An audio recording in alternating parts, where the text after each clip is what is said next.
Bom dia, obrigada a todo mundo por ter vindo, obrigada pela pontualidade, obrigada por estar participando do curso com toda essa assiduidade. E hoje a gente começa a parte de videogames e programas de computador. Então, eu vou começar falando um pouquinho para vocês sobre propriedade intelectual dentro de videogames, né, e esportes também, eu botei alguma coisa.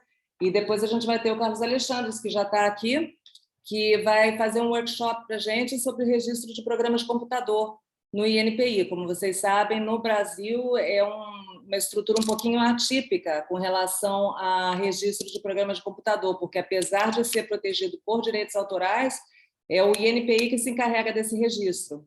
Ele vai explicar, é um procedimento super simples, não é submetido a nenhum tipo de exame, né, de fundo, de conteúdo. Então, mas é um procedimento especial, então ele vai apresentar tudo para a gente. Então, bom, queria conversar com vocês um pouquinho sobre o meu tema, né? Eu sou Isabela Pimentel, eu sou conselheira da OMP e eu estou fazendo um mestrado no Instituto Nacional de Propriedade Intelectual, na Academia de Inovação, e minha linha de pesquisa é videogame. Mas esse não é meu primeiro... Eu já sou mestre em videogame, na verdade. Eu sou mestre Pokémon, nível 35. Esse aqui é meu nick, se vocês quiserem me adicionar, tá? Eu estou reativando essa conta, agora eu tinha passado uns 6 meses sem mexer, mas agora estamos de volta aqui, então quem quiser me adiciona aí, joinha? Então, bom, videogame é uma indústria muito importante no mundo todo, e eu tenho aqui uns dados econômicos para provar. Esse aqui foi a Newzoo, é uma empresa que faz estatísticas e relatórios muito bons e muito caros sobre a indústria de videogames, esportes e jogos eletrônicos e tudo que é relacionado com entretenimento, né, online. E eles fazem estimativas todo ano de quanto que vai ser gasto, né, de quanto que vai circular de grana assim, nessa área de videogames. E a estimativa que eles fizeram no começo de 2020, antes da pandemia, se provou, logicamente, né, menor do que realmente foi o gasto, só que foi menor em 15 bilhões de dólares mundialmente, como vocês podem ver aqui. Nós temos esse primeiro quadro aqui, não sei se vocês veem o cursor, veem. Esse primeiro quadro aqui, ele foi a estimativa que eles fizeram, eu acho que em março, né? Então, eram 159,3 bilhões de dólares, eles achavam que seria gasto, né, durante o ano, que acabou se tornando 174,8 bilhões de dólares. Especificamente na América Latina, não foi o volume que foi, né, de 10 bilhões de dólares da Ásia do Pacífico, mas foi um volume considerável também, se você pensar em proporção, né, proporcionalmente a quanto estava se esperando ser gasto também. Logicamente, teve o fator da pandemia, e também teve o fator de que, inclusive, a OMS até, né, ela fez essa recomendação que as pessoas deveriam, né, jogar videogame até para ter uma distração, para poder pensar em outra coisa, né, como um antidepressivo até, então, isso começou a ser recomendado. E é engraçado que eu, não sei, 15 anos atrás, videogame não levava a nada, né? Era coisa de vagabundo, vai estudar, menino, e hoje em dia cada vez mais as pessoas estão estudando através de videogame, né? Já existem escolas especializadas em gamificação, em desenvolver games para as pessoas aprenderem, simulações e tudo. Então, quer dizer, é entretenimento, mas também tem uma função educativa muito importante. No caso, bom, esse aqui são as estatísticas reais, né? O que aconteceu. Perdão, isso é o que aconteceu em 2020, são as estatísticas, perdão de novo, está 2021 aqui, mas é a previsão de 2021, de quanto vai ser gasto em videogames. Essa estimativa, como vocês viram, assim, em comparação com o ano passado, aqui, ó, 174,9, vai passar para 175,8. Eles não estão esperando um crescimento tão grande, mas isso foi principalmente por causa desse boom que aconteceu no ano passado com a pandemia. Mas vocês vão ver aqui, por exemplo, a América Latina, que estava em 6,8 bilhões, já vai passar para 4,2 bilhões. Então, seria 400 milhões de dólares, né, de circulação na América Latina. E o Brasil tem uma contribuição muito grande para isso. Aqui são o número de jogadores em 2021. Então, como vocês podem ver aqui, são 289 milhões de jogadores, de gamers, na América Latina, no mundo todo, 3 bilhões. O que é isso? Gamers, eles consideram qualquer pessoa que pegou num celular para jogar um Snake.io. Então, se você está no Uber pegando Pokémon, que nem eu, se você está na fila de um banco jogando Game Crush, você é um gamer. E, inclusive, eles fizeram um relatório eu acho que é da Associação Brasileira de Gamers, perguntando quem se considera gamer, né? E tipo 70% das pessoas que responderam se consideravam gamers. Então, não é porque você não passa 20 horas por dia e participa de um campeonato que você não é um gamer, né? Você tem 4, 5 categorias de gamer e você certamente está numa dessas se você tem um telefone celular. O mercado mundial de games, ele, claro, está crescendo enormemente, né? Como vocês podem ver, de 2018 para 2020, ele teve um crescimento de 137 bilhões para 174 bilhões. É um mercado que está crescendo mais até do que o streaming, é um mercado que exponencialmente, né, é o maior crescimento possível. E na América Latina, esses dados são de 2019, tá? Vou pedir um pouquinho de perdão por isso, porque a gente ainda não tem dados muito atualizados. O Brasil, ele tem um nível de produção de videogames muito importante, mas ainda não começou uma produção de paralelos e de associados. Não existe esse interesse econômico ainda em verificar isso. Porque o que acontece? O videogame, claro, ele não é só o joguinho, né? E todos os acessórios que vão em volta dele. Você também tem o licenciamento para a Renner fazer a camiseta da PlayStation ou do Mario. Você também tem os jogos, os desenvolvimentos acessórios de mobília e roupas, e inclusive alimentação, né? A gente vai ver isso tudo mais adiante. Mas o Brasil, ele tem um gasto, né, de 1,69 acho que bilhões, né? Não, milhões, perdão. E ele é o segundo na América Latina em desenvolvimento e consumo de games, né? Ele perde para o México. No Brasil, esses dados são de 2018 da Associação Brasileira de Games, da Abra Games, foi o último recenseamento que eles fizeram. O Brasil tem um crescimento médio de 30% ao ano, com mais de 1.000 jogos produzidos no Brasil, e alguns de excelente qualidade, eu vou mostrar um para vocês, é o 13º maior consumidor do mundo.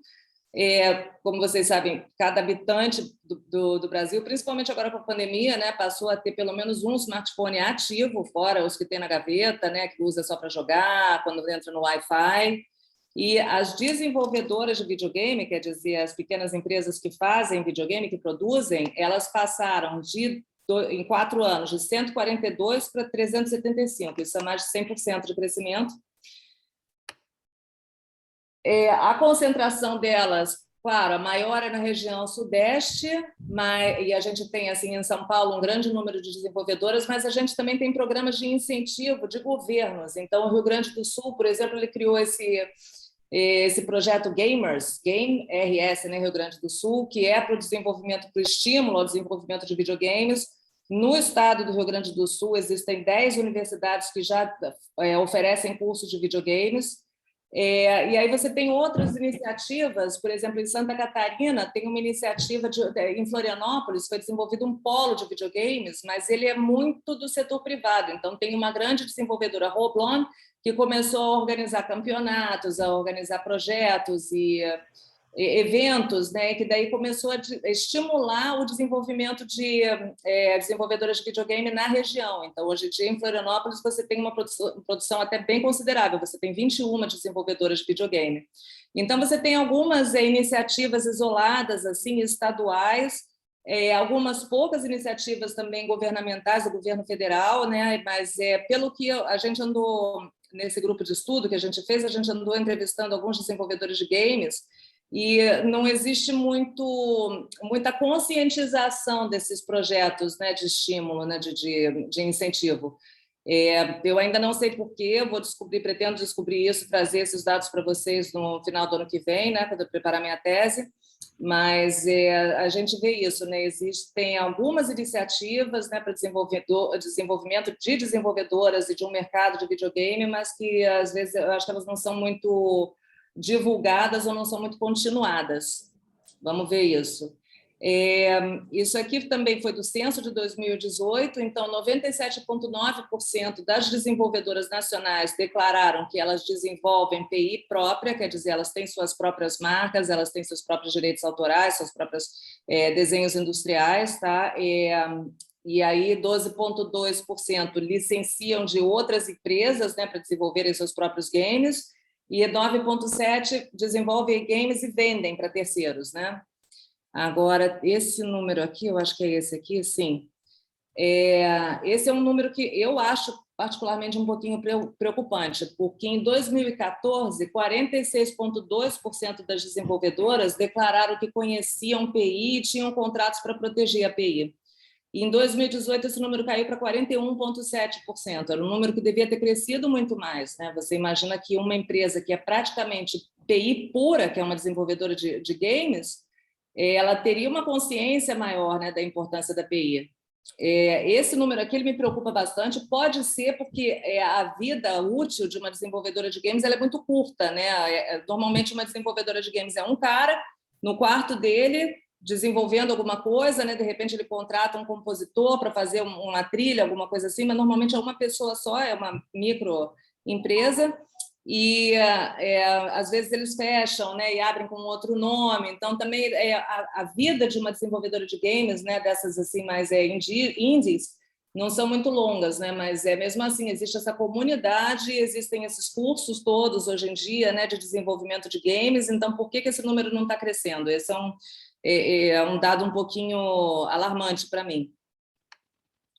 Esse aqui é para vocês terem uma ideia da qualidade dos games que a gente está produzindo hoje em dia. Esse aqui é um game chamado Aritana. Ele tem um cenário, né, indígena, de lendas amazônicas, e eu fiquei impressionadíssima com a qualidade dele, né, porque a gente acha que é muito gamezinho de celular que a gente desenvolve no Brasil. Não, a gente tem coisa muito boa também, em matéria de qualidade. Não que o joguinho de celular não seja bom, eu adoro.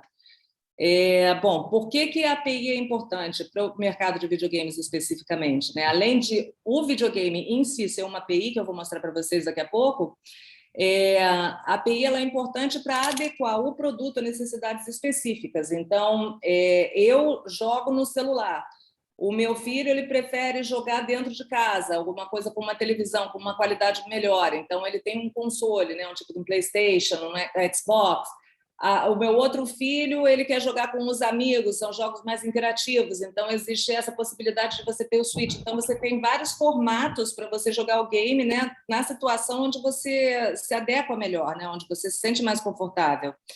Essa parte também ela é muito importante no mercado de games, que ela facilita a identificação. Então, normalmente num game você vai ter 3 grandes marcas. Você vai ter o nome do game, o GTA, por exemplo, o nome da desenvolvedora. Então, a desenvolvedora ela é um símbolo já de, eu não vou dizer de qualidade, mas, por exemplo, um jogo da EA, você sabe que vai ser um jogo de super hiperrealidade.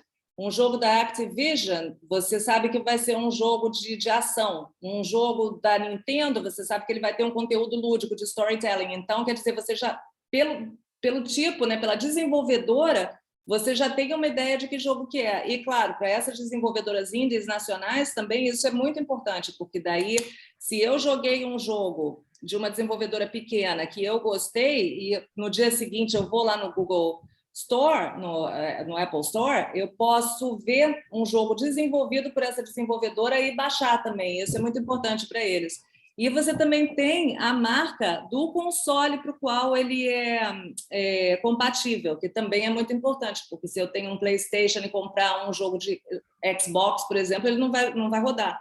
Então, eu também preciso. Então, você tem que ter pelo menos essas 3 marcas. Aí, claro, né, você vai ter os Parent Advisors e todas essas outras marcas, mas essas 3 marcas são muito importantes para qualquer consumidor de games. E essa é uma parte que eu gosto muito especificamente. Os games eles promovem a acessibilidade. Os games eles são acessíveis a todos. Aqui no Brasil a gente tem uma história muito bonita de um gamer chamado Paulinho. Ele tinha uma doença crônica e com 4 anos de idade ele foi internado e ele ficou dos 4 aos 58 anos de idade quando ele faleceu, internado no hospital, praticamente entrando e saindo numa cama, né? Era imobilizado. E ele virou um gamer.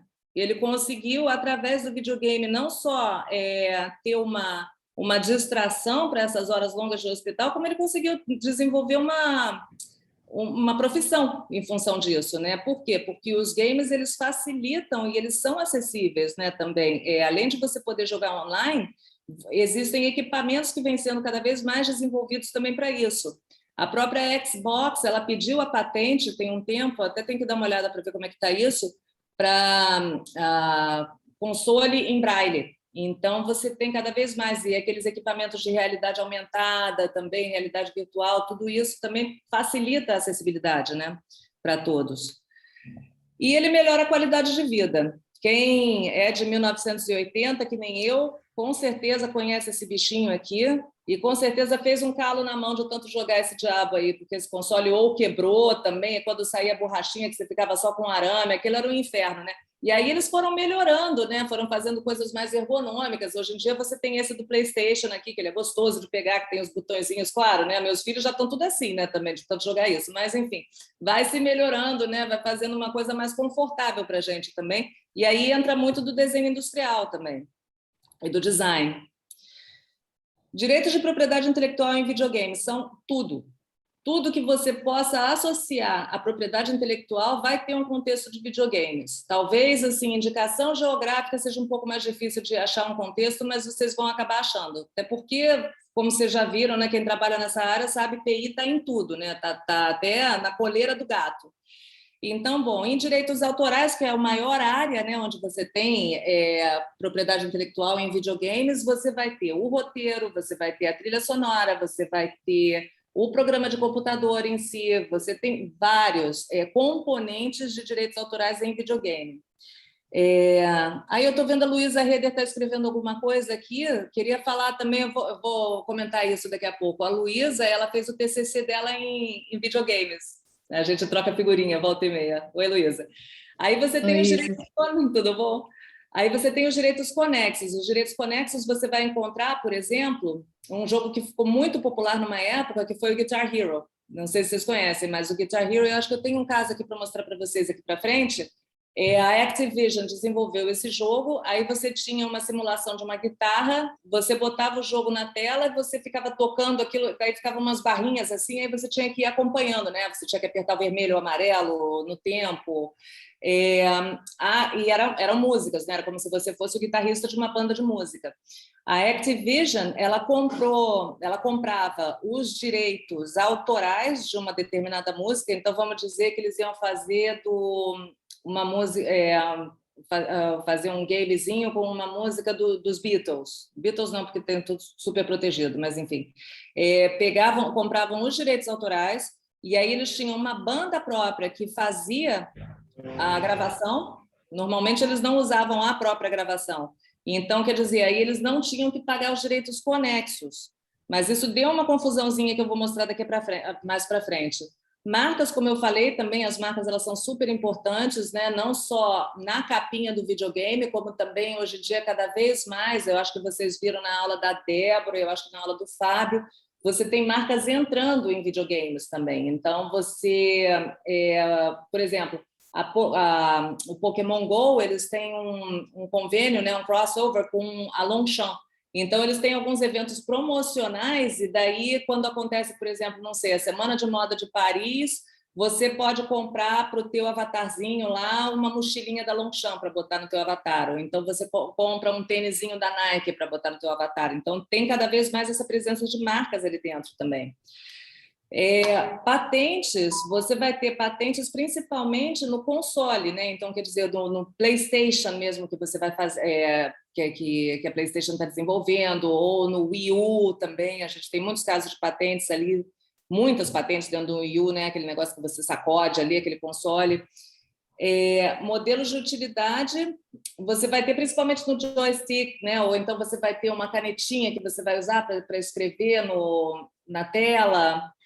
Desenhos industriais você vai encontrar no design do console em si, né, do controlador, mas também os personagens podem ser protegidos por desenho industrial. Então, esse desenhozinho do Mario, por exemplo, ele é protegido por desenho industrial. como outros também. E é uma coisa que os desenvolvedores de games, pelo que eu vi ultimamente, né, que eu coletei nas entrevistas que eu fiz, eles não têm uma ideia disso, né? Eu acho que isso é muito importante para o mercado nacional, porque eles acham que assim, está tudo protegido por direito autoral. Tá, claro, tá tudo protegido por direito autoral, mas se você fizer uma proteção por desenho industrial do seu personagem, você vai ter uma proteção um pouco mais forte, inclusive para fins de licenciamento, né? De repente, o teu personagem ele faz um sucesso e alguém quer licenciar para botar numa marca de roupa, isso tudo te ajuda, né? Aí você tem os segredos de comércio, né, que são principalmente para os desenvolvedores de game, as listas, os mailing lists, os modelos de negócios, e o trade dress também, que está cada vez mais importante. Nos Estados Unidos, principalmente. Eu vou passar para vocês alguns casos sobre isso. Aí eu posso botar mais algumas coisas, assim, expressões tradicionais de cultura. A gente teve um caso aqui no Brasil, tem um game chamado Dandara. Ela é uma líder do movimento abolicionista e ela vai passando por várias etapas, assim, ela tem uma missão, mas dentro desse game você tem muitas referências culturais. Você tem, não sei, o caipora, você tem lendas, então tudo isso, né? Quer dizer, você está tirando, claro, isso aí é uma desenvolvedora brasileira fazendo um game fazendo uma referência ao Brasil. Mas se você tiver uma desenvolvedora com base na Califórnia fazendo um game desse jeito, será que as comunidades nacionais não deveriam receber algum tipo de remuneração ou de reconhecimento quando está se fazendo um jogo desse tipo? Esse aqui é um outro caso, também é uma indústria que cresceu muito, ela teve um boom enorme, ela passou de 1,3 bilhões, que já é coisa pra caramba, em 2003 a 8,38 bilhões, que eram os Toys to Life. Não sei se vocês lembram, no PlayStation você tinha um portalzinho, aí você comprava um bonequinho, você colocava o bonequinho no portal enquanto você estava jogando, e aí aparecia aquele bonequinho no game, e ele tinha determinadas propriedades, né, determinados talentos. Um que ficou muito famoso foi o Skylanders. Não sei, quem tem filho com 10, 12 anos de idade, sabe, devem ser pouquíssimos aqui que tem, deve ter visto isso. Então, eram esses Toys to Life, então, quer dizer, eles começaram a fazer desenvolvimentos fazer acordos também com desenvolvedoras de brinquedos para fazer isso. Então, foi uma mistura da indústria. E aqui você tinha uma influência muito grande de patentes e de desenhos industriais aqui também. Então, você está fazendo uma adaptação de um boneco, né, para que ele seja compatível com um videogame. Você está reaquecendo essa indústria, porque a gente teve um momento em que as crianças não tinham tanto interesse por brinquedos, mas por videogames, né? Então, isso pôde trazer um pouco mais. E também tem um apelo para adultos. Esse mercado de Toys to Life, ele deu uma parada, né? Ele deu uma esfriada, porque não tinha muita inovação, né? Porque era coisa lá do portal, e hoje em dia cada vez mais as pessoas estão interessadas em jogar no telefone celular. Então surgiu essa outra tecnologia, que é a Connected Play. É uma tecnologia incrível, porque esse bonequinho aqui, ele tinha essa base que conversava com a base do portal, e daí tinha o desenvolvimento do jogo. Esse bonequinho aqui do Connected Play, ele não tem base. Então, você está jogando, você aciona de alguma forma o teu bonequinho, e esse teu bonequinho aqui, ele entra no teu joguinho de telefone celular e ele faz várias coisas. O teu bonequinho, né? O teu bonequinho físico, se você mexer ele de uma determinada forma, ele vai se movimentar no celular. Então, isso é uma tecnologia, eu não sei o que tem ali, claro, né? Mas muita coisa que é posta aí também em jogo.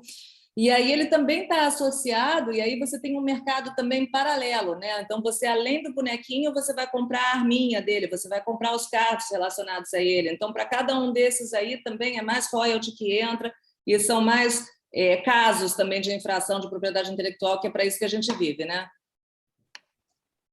Então, eu vou comentar alguns casos, principalmente da legislação americana. No Brasil, a gente não tem ainda muitos casos de infração de propriedade intelectual. Eu acho que a gente ainda está muito nessa fase de direito empresarial. Não estamos tendo ainda, né, muitas queixas nesse sentido. Mas nos Estados Unidos, com essas grandes, assim, Activision, EA, a gente já está tendo uns casos assim bem interessantes, E a gente já está começando a desenvolver, eles, né, já estão começando a desenvolver jurisprudência, quer dizer, já estão começando a aparecer decisões judiciais que estão indo numa determinada direção, que é a tendência. As pessoas podem dizer, sim, elas estão decidindo em favor das desenvolvedoras de videogame, mas é um pouquinho mais complicado do que isso, e para a gente entender, eu vou ter que falar uns 2, 3 minutinhos sobre essas duas doutrinas aqui de direitos autorais, que são importantes para esses casos. Então, a primeira, que é uma doutrina que é aplicada tanto no droit d'auteur como no copyright, é o sans-affaire. E isso se aplica não só para videogames, né? Se aplica também para literatura, para teatro, para o que quer que seja, né? Para séries. A gente teve um caso famoso aqui no Brasil também. Teve uma moça que foi eu acho que na Globo, e vendeu um roteiro para eles, né? Ofereceu um roteiro. E era sobre um romance ambientado pós-Segunda Guerra Mundial no Brasil. E algum tempo depois, a Globo lançou uma série, aquela Aquarela do Brasil, que era justamente essa ambientação. Então, naturalmente, e era um romance. E essa moça, ela, não sei se ela chegou a entrar com um processo, né? Mas houve toda uma divulgação ali de matérias e tudo. Ela estava dizendo que a Globo tinha infringido os direitos autorais. Mas, na verdade, o que tinha acontecido ali foi justamente a doutrina de sans-affaire. Você não pode falar da Segunda Guerra Mundial, do pós-guerra, sem colocar determinados comportamentos, determinados modelos de carro na rua, determinadas roupas, né? Senão vira uma coisa futurista. Ou então, quando você desenvolve um game de futebol, você tem necessariamente que ter a trave, que ter o campo de futebol, que ter a bola, que ter 11 jogadores de cada lado. Isso não pode ser propriedade de ninguém, né? E o outro caso, esse é um caso da doutrina de copyright, não se aplica no Brasil, mas talvez os juízes aqui, o judiciário brasileiro, leve isso em consideração também quando chegar o momento de fazer as decisões aqui, que é a doutrina do fair use. A doutrina do fair use existe uma limitação para o direito autoral se essa infração, se esse uso não autorizado do direito autoral couber nesses 4 pontos. Então, quer dizer, eu posso pegar alguma coisa do Carlos, né, uma obra protegida por direito autoral do Carlos, sem autorização dele, sem dar uma remuneração para ele, se ela se adequar a esses 4 pontos. O primeiro é o uso transformativo, propósito e característica do uso.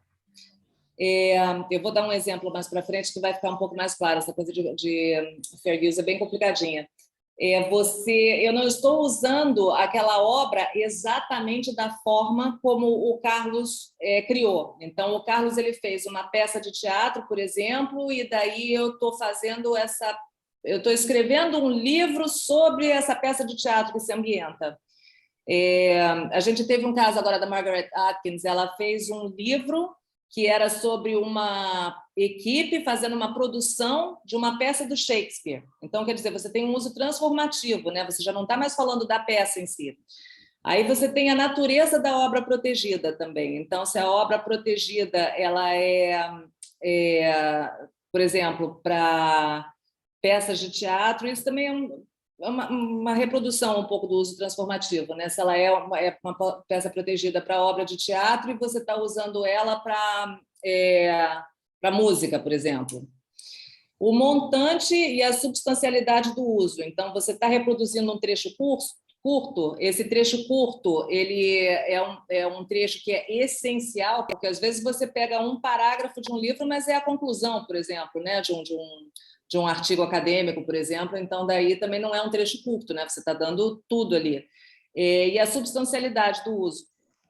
E o efeito sobre o mercado, o efeito sobre a produção. Então, eu estou ganhando muito dinheiro com esse uso indevido, eu estou impedindo o Carlos de comercializar o produto dele, a obra dele, da forma como está. Então, quer dizer, o juiz ele vai verificar esses 4 pontos ali do fair use, e aí ele vai decidir. Normalmente, isso tem que ser cumulativo, tá? Não pode ser assim, mas ele fez o uso transformativo, mas ele está usando um grande volume, né? Tem que ser tudo, tem que atender os 4 pontos, tá? Então, vamos lá. Então, o primeiro caso que eu quero trazer para vocês são os das tatuagens de direitos em videogames, né? Esse caso da tatuagem, vocês já devem ter visto essa polêmica aí há algum tempo, né? Começou com o questionamento se tatuagens seriam protegidas por direitos autorais. O que quer dizer isso? O Mike Tyson, ele tem uma tatuagem tribal no rosto que foi reproduzida naquele filme Se Beber Não Case, né? Então, daí tinha esse personagem que tomou um porre, que acordou no dia seguinte com a tatuagem, né, do Mike Tyson no rosto, e o roteiro do filme ele se faz todo muito em cima dessa história da tatuagem, né? Ele é muito importante para o filme em si. Mas o que aconteceu? O Mike Tyson, ele era parte também, né? Ele participava da produção do filme, mas quando ele fez essa tatuagem, ele cedeu os direitos sobre a tatuagem para o tatuador. E nos Estados Unidos também você tem o Copyright Register, né, que é o lugar onde você registra suas obras protegidas por direito de autor, e esse tatuador ele tinha registrado esse desenho específico como direito autoral. Então, esse tatuador ele entrou com um processo em cima da Warner 15 dias antes do lançamento do filme, então foi uma loucura, né? Eu acho que tem alguém com o microfone ligado, acho que é a Lena, peraí, vou te mutar, Lena. 15 dias antes do lançamento do filme, né? Então teve toda uma correria, mas enfim, chegou a atrasar um pouco o lançamento do filme, e isso vocês imaginam, né? Que são milhões e milhões de dólares, e eles entraram num acordo. Aí o que aconteceu? Em 2015, eu acho, não tem aqui a data, não. Esse jogo, os jogos da EA, para quem não conhece, são jogos assim hiperrealistas, né? Eles são jogos de esportes, então são games assim de futebol americano, de basquete, de futebol, e que eles usam atletas, né? Então eles têm contratos de licenciamento com esses atletas para botar, né, fazer a transformação da carinha deles ali para botar no game.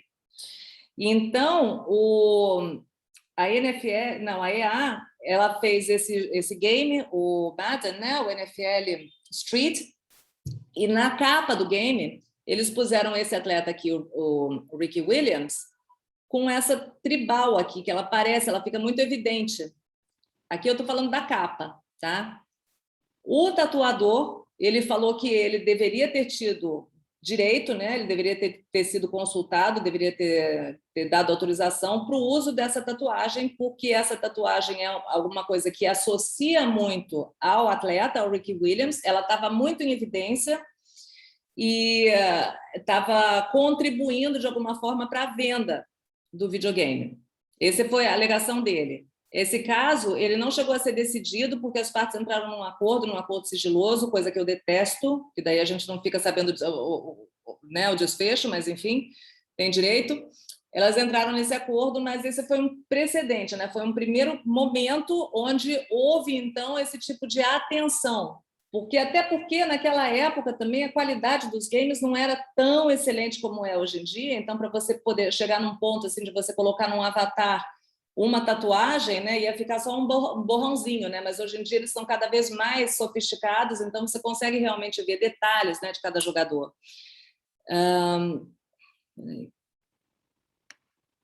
Depois disso, as desenvolvedoras de game, elas simplesmente pararam de colocar qualquer tipo de tatuagem, né, de qualquer tipo de referência nos avatares, né, nas imagens dos atletas que eles desenvolveram. Mas o Colin Kaepernick, ele tinha, por acaso, todas as tatuagens dele tinham sido feitas por um tatuador em específico, e ele conseguiu desse tatuador uma cessão de direito de uso das tatuagens. Então, em 2015, ele se tornou o primeiro atleta a ter as suas tatuagens no avatar, aparecendo no avatar. E aí aconteceu esse caso aqui da Solid Oak versus a Take-Two. A Take-Two, ela desenvolveu games, né, do NBA, e daí tinha, não sei se vocês já jogaram esses jogos, você cria a tua equipe, então você tem ali um cardápio de, não sei, 100 jogadores, e daí você fala, eu quero jogar com esse, com aquele. Aí você vai desbloqueando determinados jogadores, né? Então, quanto mais você avança, melhores são, né? Aí você consegue aqueles jogadores assim, né? No caso do LeBron James, né?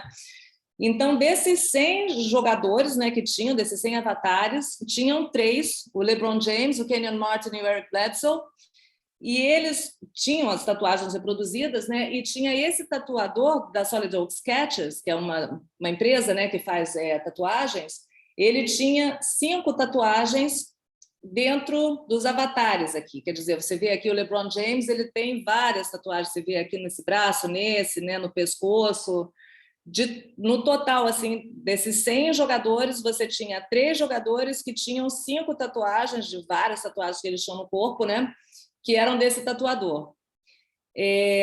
Aqui, a Corte de Nova York decidiu que se aplicava a doutrina do fair use. Então, esse tatuador ele não teve direitos sobre a indenização, eles não reconheceram o uso indevido de direitos autorais nesse caso. Por quê?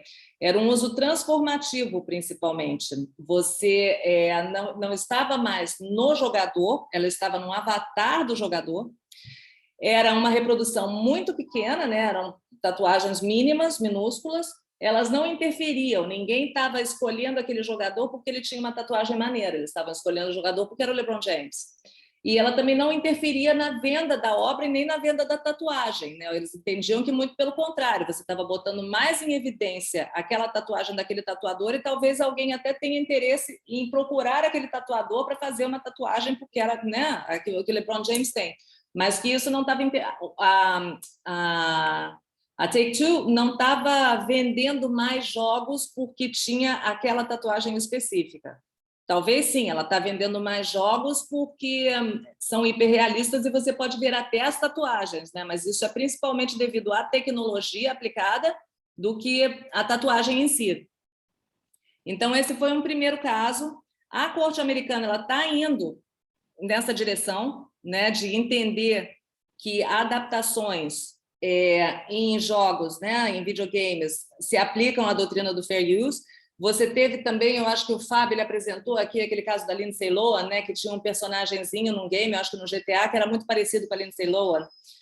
Toda semana nos Estados Unidos acontece um caso assim. A gente teve aquela menina, a Lady Miss Keir, também, que era vocalista do Delight, também, que ela falou que tinha um personagem do GTA, o Lala, que era baseada nela, né, que era muito parecida com ela, mas eles estão adotando esse princípio do uso transformativo. Então, já não é mais uma cantora, é um personagem de videogame, não é tão parecido, né, não, quer dizer, não faz referências, né, mas não é a pessoa, né, não tem, por exemplo, você tem um caso do próprio GTA que tem o Phil Collins, né, tem um jogo que você encontra o Phil Collins e você vai num show do Phil Collins, né, você vai na casa do Phil Collins, ali sim, ali é o Phil Collins, mas nesse caso é um personagem que não interfere no jogo em si, entendeu? Ele não está contribuindo para a venda.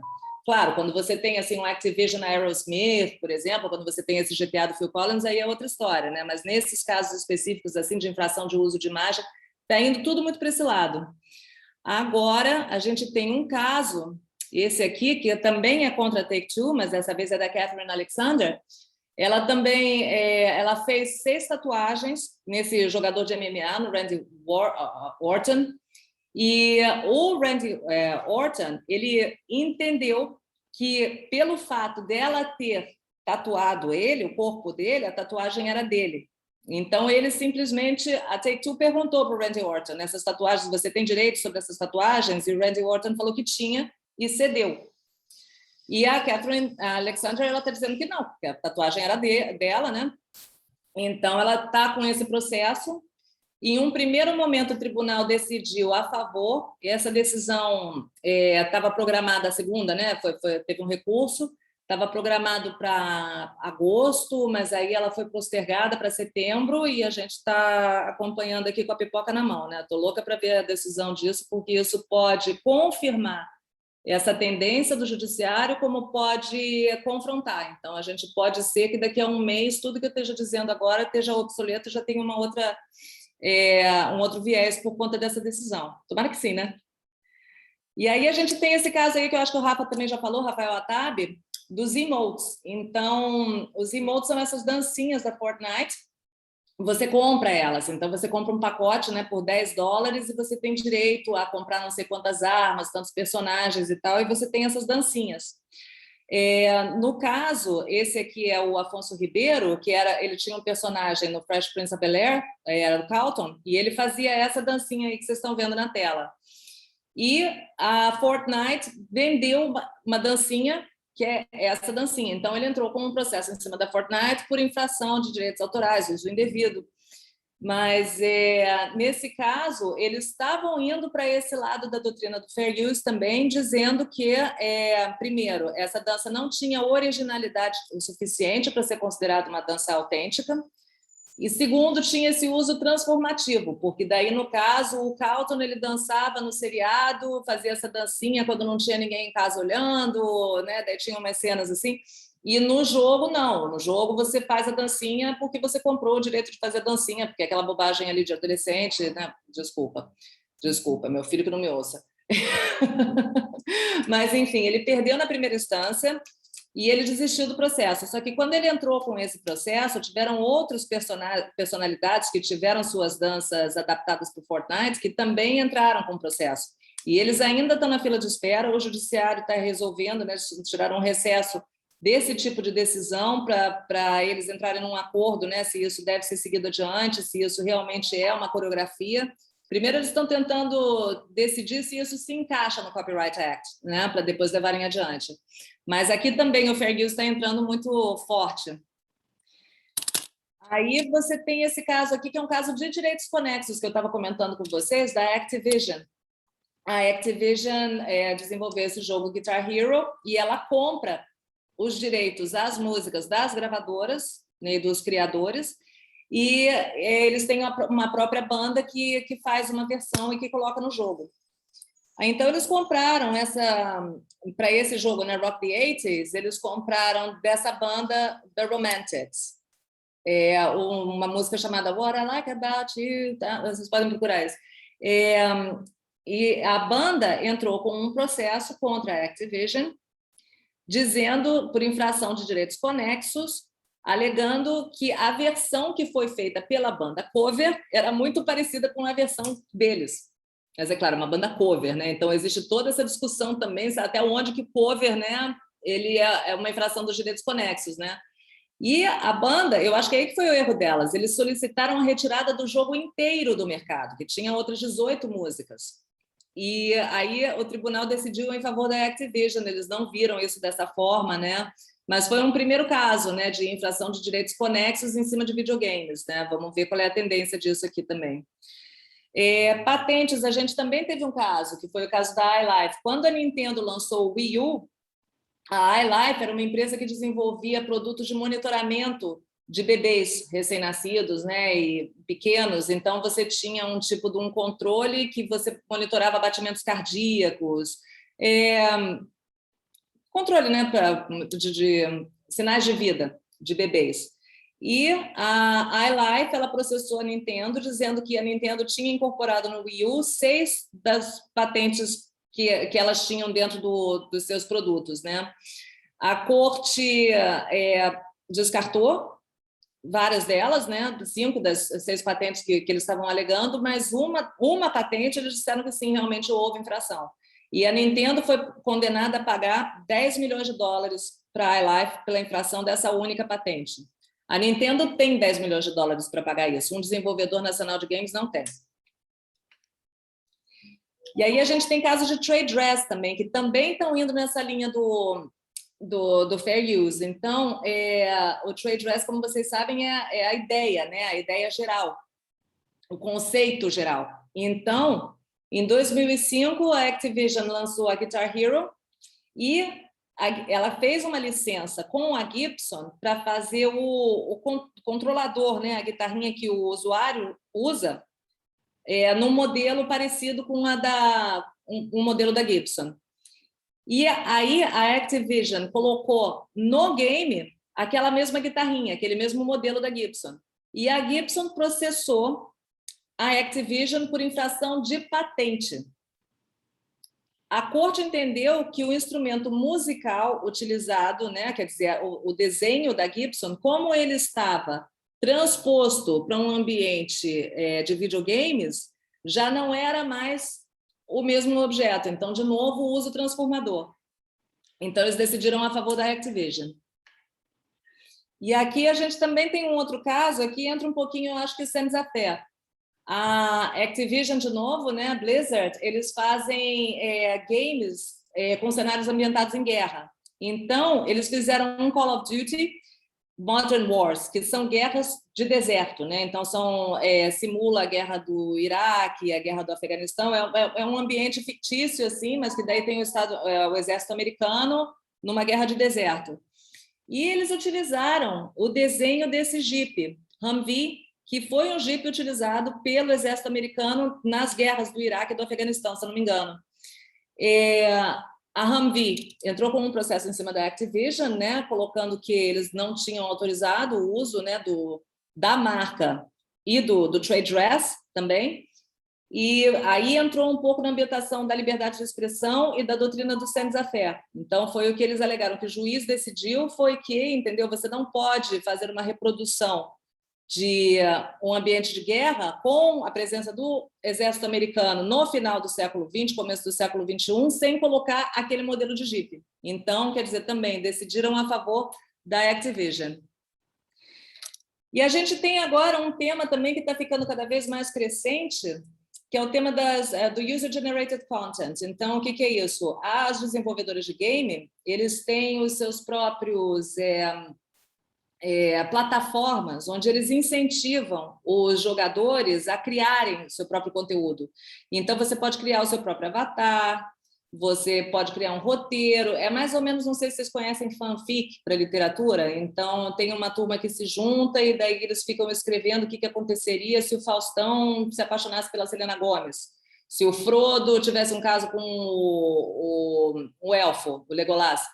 Então, isso também existe para esse ambiente de games, né? Então, e desse ambiente de MODs, modes, você pode criar... Aí você tem um End User License Agreement, você tem um acordo que você assina com a desenvolvedora que te dá determinados direitos. Então, algumas, assim, autorizam você a criar camisetas, por exemplo, e vender com a imagem que você criou. Mas só que isso tem acontecido que eles estão começando, eles podem infringir direitos de terceiros. Então, a gente teve um caso que, em cima de uma mold, foi desenvolvido todo um game, Alien Quake, que se passava num ambiente de espaço, numa nave, né?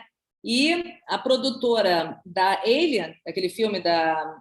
Ai, meu Deus, a grandona, esqueci o nome. Alien, né? Alien, o oitavo passageiro. Eles processaram.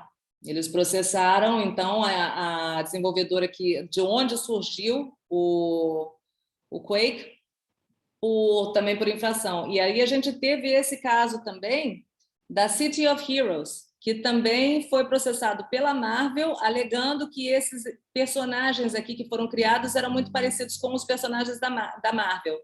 Nesse caso, a própria Marvel retirou por causa de pressão popular, porque o público começou a espinafrar a Marvel, dizendo que então daqui a pouco eles vão estar cobrando copyrights em cima do menino que pega um lençol e amarra no pescoço, né, para imitar um super-herói. Eles acharam que estava muito. Aí essa é uma questão também. Nesse caso, é um uso transformativo ou é uma obra derivada? Você se inspirou numa história de super-heróis, né, e colocou ali? Não se sabe. Mas, enfim, você tem esse caso dos EULAs, né? E você tem uns casos também que estão ficando muito preocupantes, eu acho, porque você tem algumas plataformas onde eu posso trocar com outro usuário. Então, eu pego, por exemplo, eu estou jogando com a Lena pode passar as arminhas dela para mim, eu posso passar os figurinos, os avatares para ela. Mas o que está acontecendo? As pessoas estão vendendo isso, né, no mercado paralelo. Então, você tem, principalmente em países em desenvolvimento, gamers que passam horas ali conseguindo passar de determinadas fases, né, conseguir determinados níveis, para conseguir essas armas, esses acessórios, né, que são muito raros também. Então, eles passam horas e eles vendem por uma grana bem boa. Então, o que aconteceu? Ou vendem prêmios também. E aí, nesse caso, na China, teve um cara que ele conseguiu essa sabre de dragão, a qualidade aqui da imagem não está muito boa, conseguiu essa Dragon Saber, depois de, sei lá, ficar jogando 40 horas esse jogo aí, o MR3, e ele emprestou para um amigo, grande amigo, né? E o amigo vendeu. Aí, quando ele soube que o amigo tinha vendido o sabre, ele esfaqueou o amigo dele. e ele foi condenado à prisão perpétua na China. Então, quer dizer, você tem um caso de homicídio por causa... Mas aí, será que é por causa de um objeto de game ou é por causa de realmente um desrespeito a horas de trabalho que o cara teve? Porque será que você pode encarar isso como trabalho, né? Na Coreia do Sul, onde eles levam isso muito a sério, 75% dos crimes virtuais reportados são nessa natureza, que o cara roubou meu personagem, que ele entrou no meu castelo e destruiu tudo, e porque eles enfrentam, eles encaram isso como horas de trabalho, né? Então é a mesma coisa que eu estou aqui escrevendo um livro e aí de repente o Carlos chega aqui e me destrói, né? Joga no fogo. Quer dizer, isso pode ser reportado como crime, né? Isso tem tomado muito tempo, né, das autoridades. Ai, que pena, meu tempo está correndo aqui. Acho que eu vou ficar devendo muita coisa para vocês. Bom, agora chegando nessa parte de esportes também, que é uma parte que está crescendo e que tem muita influência também da propriedade intelectual aqui, principalmente de marcas, né? Então, você tem uma audiência dos live streamings, né? Hoje em dia, você tem várias plataformas, a Twitch, a YouTube, que as pessoas ficam horas ali vendo o cara jogar um determinado jogo. E o esportes também ele tem essa parte de competições. Essa audiência de live streaming são 662 milhões de pessoas no mundo que hoje em dia estão utilizando, que estão acompanhando isso. Isso é 3 vezes a população do Brasil. É 14% da população online no mundo todo. E ele tem um crescimento projetado de 11,1% ao ano. Quer dizer, esse ambiente de esportes e de streaming tem uma possibilidade de crescer muito. Esses aqui são estatísticas aqui de quanto que tem esse gasto-ganho, né, proporcionalmente por cada coisa dos esportes. E esse aqui é o ecossistema de esportes. A gente tem, assim, nesse ambiente, a gente pode pensar numa equipe de futebol. A gente começa assim, vamos pensar numa equipe de futebol tradicional, né, no Barcelona, por exemplo. Você vai ter os jogadores, né, você vai ter a própria equipe, aí você vai ter, no caso de esportes, né, você vai ter as plataformas onde estão sendo feitos os streamings, você tem as competições e você tem os games em si. Qual é a diferença do esporte para um esporte tradicional? No esporte, você tem o dono do game, né? Você tem o dono da LoL, o desenvolvedor do game, que ele é o dono da API, e ele normalmente é quem vai incentivar ou desincentivar o uso daquele videogame. Então, ele vai desenvolver campeonatos, ele vai patrocinar times, e então, a partir daí, você começa a ter esse desenvolvimento de equipes, né? Então, ele organiza os campeonatos, ele divulga o próprio jogo, e aí você tem as plataformas, né? Então, você está tendo coisas assim muito grandes, né? Por exemplo, a Twitch, que foi comprada por 970 milhões de dólares em 2014 pela Amazon, imagina quanto é que ela não está ganhando agora. E na Twitch, como é que você recebe? Você recebe pela publicidade, né? Então, quer dizer, o jogador, ele antes e durante a transmissão passam, né, aquelas publicidadezinhas e tal, então a plataforma ganha com isso. O gamer em si, ele vai ganhar pelos patrocinadores, pelos cliques, pelo número de subscribers, e aí você também pode fazer doações ao longo do jogo, né? Então, você está vendo o cara jogar e daí você manda $1 para ele, né? O cara, no final de 2 horas de jogo, com 1 milhão de pessoas assistindo, ele consegue ganhar uma grana boa. E as equipes de esportes, elas também normalmente têm um streamer, eu vou chegar lá. Eu trouxe aqui essas duas porque são duas meninas, né, que estão começando, que estão entrando nesse universo, né? A gente tem uma presença feminina cada vez maior também, e elas têm conquistado o mercado de streaming, não só porque são bonitas, mas também porque jogam bem, porque têm carisma, que são bem comunicativas. Então, acho que isso também é uma porta muito legal também, né, para a gente ficar de olho. O Ninja, ele tem um caso muito interessante. O Ninja é o streamer mais famoso, né? Então, ele jogava nessa plataforma na Twitch e, há 2 anos atrás, a Microsoft ela criou uma plataforma chamada Mixer e fez um contrato de exclusividade com o Ninja para que o Ninja só jogasse na plataforma da Mixer. Então, dizem que são 50 milhões, né? A gente não tem o valor exato, mas então o Ninja passou para a Mixer e ele ficou com aquela conta dele desativada na Twitch.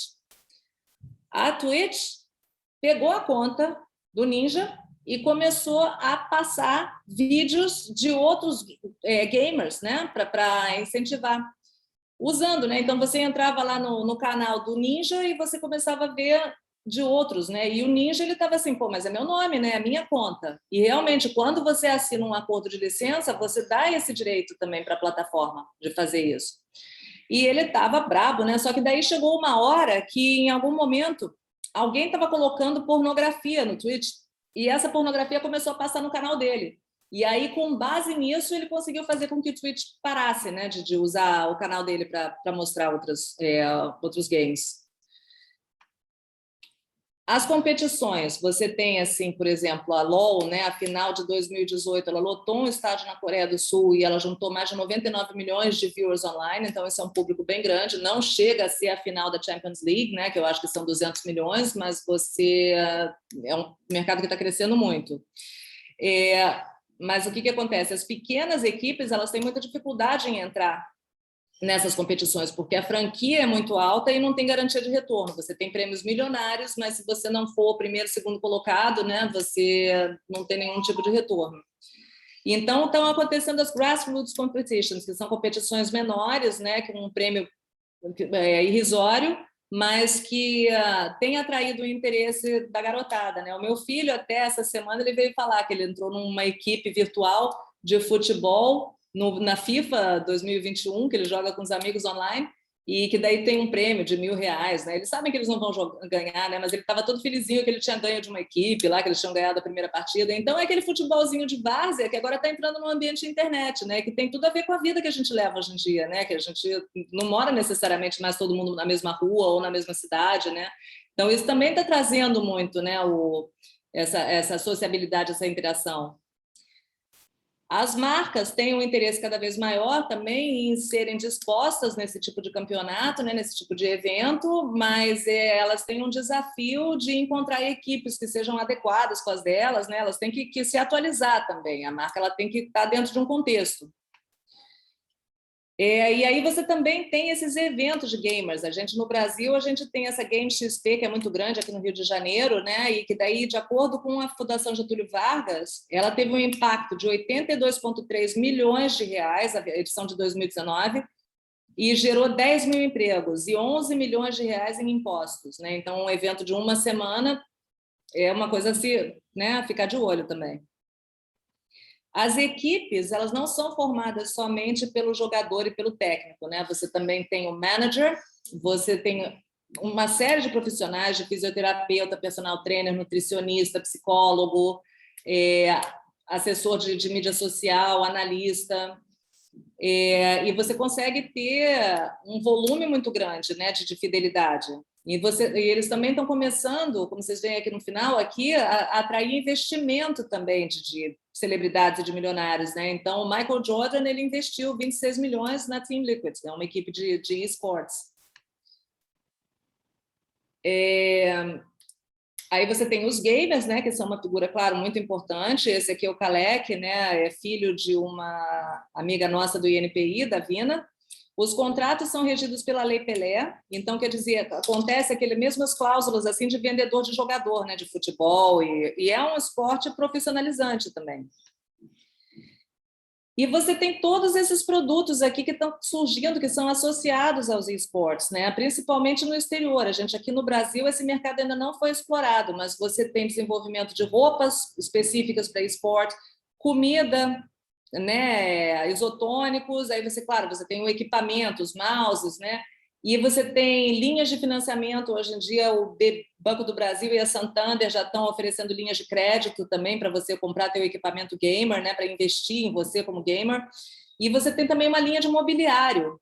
Então, essa cadeira aqui, ela é uma cadeira de $1.500. Eu esqueci qual é o nome da empresa que desenvolveu, que daí começou a trazer também essas cadeiras de gamers para o escritório do pai, né? Porque geralmente era uma coisa que era vista assim como uma coisa muito feia, mas hoje em dia ela já tem assim aspectos econômicos e de design mais sofisticadas. Hoje em dia não é uma coisa que você esconda, né? Como era, não sei, a televisão nos anos 50, né? Que as pessoas fechavam, né? Escondiam, e hoje em dia ela está em exposição ali, a peça principal da sala. A cadeira gamer está indo para esse caminho também. E aí, termino a minha apresentação. Muito obrigada, todo mundo. Queria colocar aqui as referências também, fazer uma menção especial aqui para minha turma que estava no... desculpa, Priscila, botei errado aqui. A minha turma do grupo de trabalho de inovação e propriedade intelectual do INPI, que me ajudou também, que a gente fez um trabalho muito bonito, um artigo sobre esportes, eu aprendi muito, e estão aqui hoje, né? E aqui eu encerro. E muito obrigada. E vamos ver aqui o que a gente tem aqui. Vamos ver aqui, começa pela Bruna, né, que está com a mão levantada. Oi, Isabela. Oi? Eu fiquei com a dúvida. Eu não sei se eu entendi direito o caso do Guitar Hero, Uhum. que a Gibson ele cedeu o uso para o formato do controle, mas não cedeu para o desenho do que passa na tela, foi isso? Isso. Então, você tem um E aí controlador... Fala. Uhum. Pode falar. Não, você tem um controlador que daí tinha o desenho ali da guitarra da Gibson. E aí você tinha também no jogo um guitarrista ali que estava tocando uma guitarra que tinha esse modelo da Gibson. Então, foi aí que eles entraram. Eles disseram que eles autorizaram para o suporte físico, mas não para o suporte visual. E aí o juiz decidiu a favor do Guitar Hero, alegando... Aí eu confundi aqueles termos que você usou, o Senafair, que foi o caso do tanque, né? Uhum. E aqui, um outro em inglês que era dress, alguma coisa, como é que é? Isso aí que eu queria entender. Tá, eu achei... Desculpa, passei um pouco rápido ali que eu estava de olho no relógio.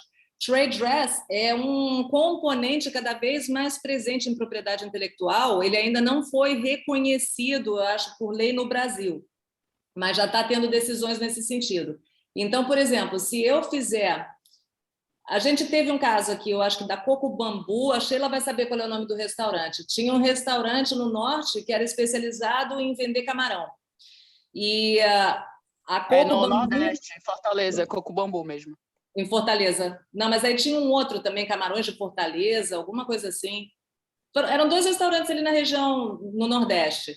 E aí a Coco Bambu foi acusada de ter infringido o trade dress. O que eles fizeram? Copiaram a decoração, copiaram o cardápio, copiaram o uniforme dos garçons. Então, você pega todos esses componentes e você coloca, você copia, né? Então, eles estão...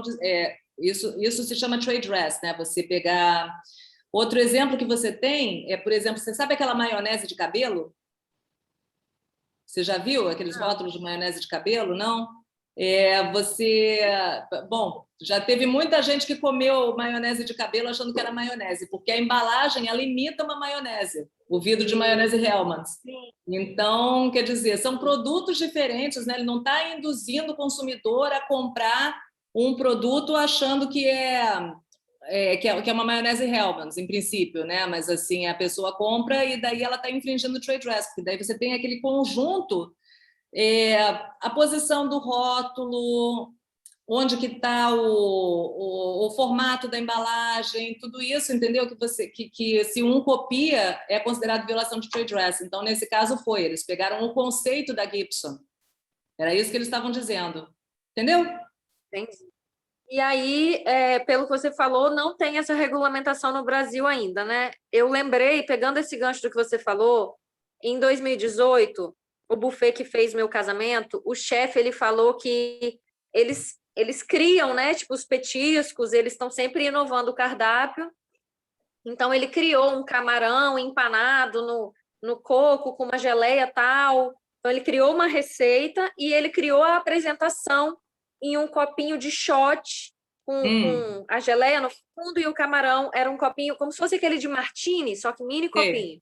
E aí ele lançou isso no cardápio dele e ele falou que os outros cerimoniais de Vitória começaram a fazer igual. Então ele ficou muito chateado e ele perguntou para mim na época se ele teria como proteger aquilo de alguma forma, porque foi uma cópia descarada e ele não sabia como que ele fazia, se ele poderia impedir os outros de usar e tal. E na época eu falei com ele que, olha, eu sou da área de patentes, eu falei, eu não tenho conhecimento né, da propriedade intelectual nesse tipo no ramo da gastronomia. Então, isso se encaixaria, talvez, como trade dress, e eu acho que no Brasil, então, ele não né? nada.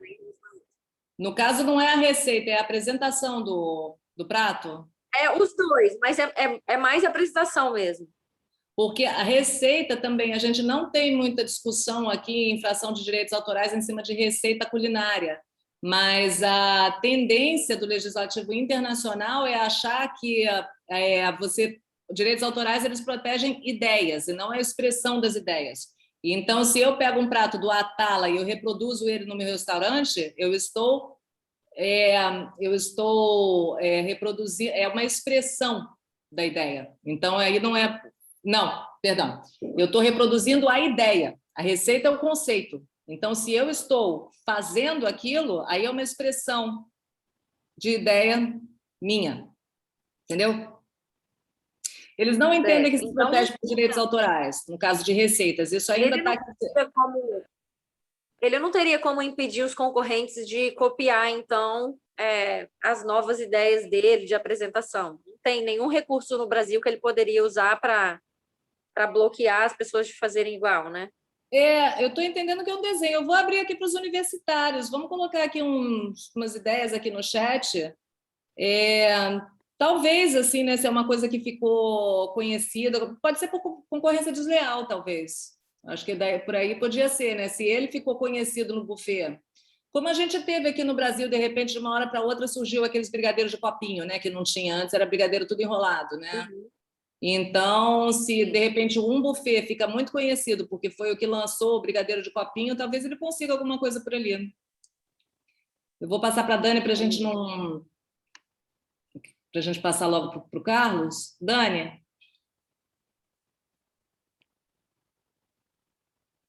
Dani? Então, vou pular. Passei para a Silk. Silk? Eu ia falar das perguntas que estão no chat. Uma da Vitória, uma da Daniela e, se eu não me engano, uma do Rodrigo. Eu vou responder por escrito, né? Para a gente não entrar muito no tempo do Carlos, tá? Então, tá bom. Eu acho que a Dani saiu aqui. Então, vamos fazer uma pausa. Obrigada a todo mundo. E daí a gente volta, como sempre, né? Não teve um dia que a gente conseguiu fazer 15 minutos de pausa, né? A gente volta... Você está me ouvindo? Oi, Dani. Porque eu estou usando no computador e no celular também para poder fugir, por exemplo, que os cachorros estão brigando aqui agora. E eu acabei, estou tentando falar do computador e não saiu o áudio. Dessa questão dos games, eu tenho uma dúvida. Eu estava conversando com uma amiga, até que foi da turma lá da Summer School de Floripa, que ela trabalha muito com o pessoal de games. E aí eu trabalho com avaliação de intangíveis, avaliação de impacto de investimento, e eu estava perguntando para ela sobre isso aqui no Rio, porque ela conhece bastante gente e tem um grupo relativamente forte aqui. E ela me disse que o mercado, você estava falando da questão dos registros, o mercado ele é muito informal em várias situações. Então, se você oferecer um serviço com contrapartida, como permuta, como qualquer coisa, vai. Se você oferecer cobrando, acaba não indo porque a liquidez deles acaba não sendo muito expressiva na grande maioria. E aí, que eu escrevi para explicar a pergunta que eu fiz. Porque quando a gente fala em impacto, a gente considera, inclusive, esses trabalhos que são contrapartidas, que são permutas, que são não remunerados financeiramente. E aí, como aqui no Rio, eu sei de outros projetos que têm metodologia de avaliação de impacto da FGV, que é uma metodologia fechada, é óbvio, é o jeito deles, se eles abrirem, podem sair replicando.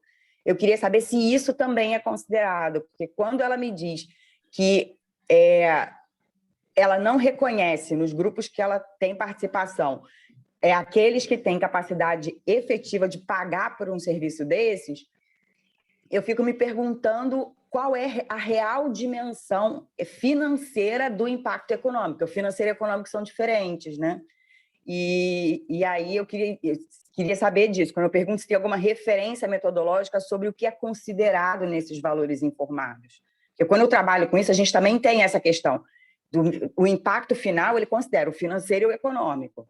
Você está falando do mercado brasileiro ou mundial? No brasileiro, se a gente tiver do brasileiro, é uma ideia. O mundial acho que pode ficar um pouco mais complexo, né? Pois é, Porque eu não sei, eu já tentei conversar com algumas pessoas sobre essa questão da FGV e eu entendo perfeitamente, é uma metodologia de trabalho deles. Se eles abrirem, as pessoas podem sair replicando, às vezes sem critério, e prejudicar o que eles têm feito no mercado. Mas eu tenho uma dúvida em relação a isso, porque quando eu conversei com essa colega que ela está envolvida no mercado de esporte, aqui, e esporte particularmente, aqui no Rio, e algumas outras questões de game, ela me falou dessa questão, né, da liquidez, da capacidade de pagar. Então, muitas coisas são feitas com permuta ou com algum tipo de contrapartida no momento posterior. E eu sei que a gente pode considerar essa mão de obra que ela é empregada, mas que o financeiro ele não é desembolsado diretamente, isso não deixa de ter um impacto econômico, mas ele não tem essa condição dessa liquidez. Quando você falou da questão do registro, e aí quando a gente olha o Sebrae, os estudos do Sebrae, né, sobre a mortalidade de pequenas empresas, por essas questões financeiras que acabam não sendo consistentes, eu queria saber se essa metodologia considera isso, porque se não considerar, talvez valesse a gente tentar pensar em alguma coisa para fortalecer financeiramente, porque já que é um mercado que tem tantas possibilidades, eu tenho vários amigos que trabalham com gamificação no mercado corporativo para treinamento. Agora, então, facilitou muito a vida de muita gente. Então, é importante. Só que se a gente acaba não tendo essa referência para proteger esses pequenos, que pequeno acaba respondendo por um volume muito grande no final das contas, eu queria só entender isso, se a gente consegue ter essa referência do financeiro nesse impacto econômico, porque talvez possa... Não é mentira, mas ele pode estar mascarando uma necessidade de suporte que esse mercado ainda precise, principalmente para os pequenos. Sim, não, eu entendo. Isso é, inclusive, uma coisa que eu estou levantando, né, nessas entrevistas, foi uma coisa que eu detectei, porque o que acontece? Quando você é um desenvolvedor de game, você vai lançar aquele teu game simultaneamente em 80 mercados, em 80 países diferentes. Então, será que o sistema de marcas é realmente um sistema satisfatório? Porque a Nintendo, por exemplo, uma grande desenvolvedora, a Activision, eles têm um projeto, então eles sabem que daqui a 3 anos eles vão lançar um jogo, né, que vai ter esse nome, então eles conseguem se organizar e pedir o registro dessa marca. Mas essas desenvolvedoras pequenas, a vida útil do game deles é de 2, 3 meses. Então, eles lançam um game hoje, se o game fizer sucesso, eles vão fazer uma versão 2.0 daqui a 3 meses, né? Mas eles não têm nada projetado, planificado. Então, primeiro, como é que você, em 2, 3 meses, você consegue o registro de uma marca? Segundo, em 80 países, ao mesmo tempo, para daí você lançar. Então, é uma questão também se essas desenvolvedoras indie... então, eles são muito easygoing nisso, né? Eles falam assim, eu uso a minha marca, se alguém registrar, e registrou, eu vou troco de nome, né? Eles não têm muita consciência ainda da força da marca, inclusive para registrar o nome do desenvolvedor, né? Então, isso é uma coisa que eu não sei, não tenho conhecimento no Brasil se existe algum tipo de análise econômica dos desenvolvedores. O que eu tive contato até agora foi esse recenseamento da Associação Brasileira de Games, né, que daí eles distribuíram questionários para as associadas e aí conseguiram essa informação, esses dados que foram levantados em 2018. Mas que eu saiba, não tenho conhecimento, pode ser que tenha também, né? É um mercado que eu estou começando a pesquisar também, então, mas que eu saiba, não existe assim, uma análise de impacto econômico dos desenvolvedores de games. Aliás, é uma excelente ideia para um doutorado, viu, Dani? Tá bom? Então, vamos dar 3 minutinhos agora? Então, a gente volta às 10h20 com o Carlos? 3 não, 2, é biopausa mesmo, né? Só o tempo de passar na cafeteira. Tá? Até daqui a pouquinho.